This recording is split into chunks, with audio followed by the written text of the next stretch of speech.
If you are looking for something new and different for the upcoming Compliance Week celebration in November, check out The Compliance Kids.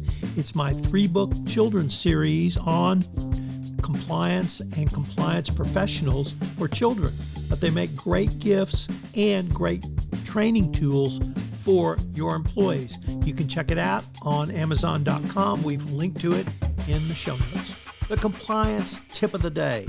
This is the podcast where we bring you daily insights and practical advice on navigating the ever-evolving landscape of compliance requirements. Whether you're a seasoned compliance professional or just starting your journey, my aim in this podcast is to provide you with a bite-sized, actionable tip to help you stay on top of your compliance game. Join us as we explore the latest trends from the Department of Justice, share some best practices, demystify complex compliance issues to help keep your organization doing business ethically and in compliance, and at the end of the day, more profitably. Tune in daily for your dose of compliance wisdom.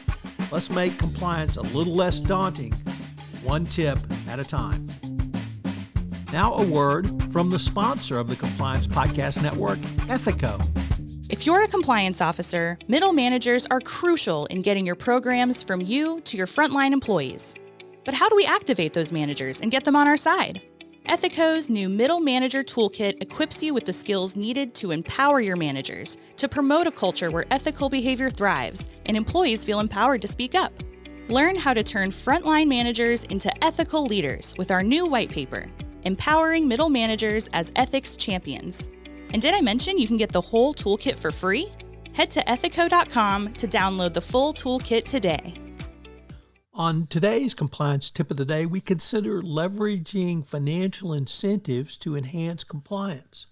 Obviously, rewarding employees for doing business ethically and in compliance has long been a part of best practices compliance program, as has been penalizing employees.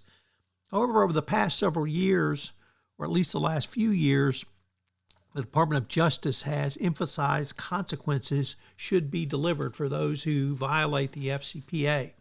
The implementation of the Department of Justice Whistleblower Pilot Program formalized this, and we saw this discussed extensively in the SAP and Albemarle FCPA enforcement actions, where Albemarle held back compensation of culpable executives and received over $700,000 credit.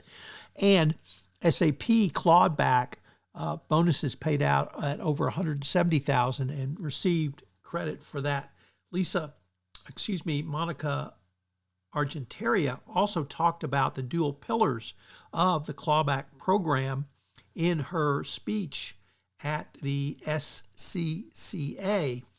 And the whistleblower financial incentive program can certainly be seen as an extension of what the DOJ is trying to communicate to corporations. The bottom line is that using financial incentives to enhance compliance, whether it's internally by rewarding those who do business ethically and in compliance, internally penalizing those who either engage in bribery and corruption or turn a blind eye to it, coupled with the financial incentive program put in place by the Department of Justice together with the Dodd-Frank SEC whistleblower programs, shows that the department understands financial incentives and penalties are a key component, whether it's from the regulators or whether it's in your company. So check out the pilot program and make sure you implement it.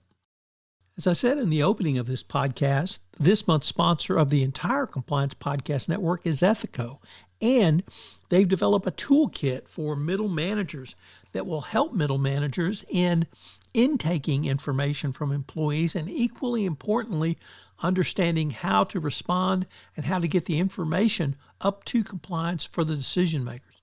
We've linked to this toolkit in our show notes, so check it out at ethico.com. This is Tom Fox again. This new podcast, Compliance Tip of the Day, will appear daily. And frankly, it's one of the most requested topics for a podcast that I get on a regular basis. It's going to be short and sweet with one tip with some takeaways that you can utilize to implement into your compliance program.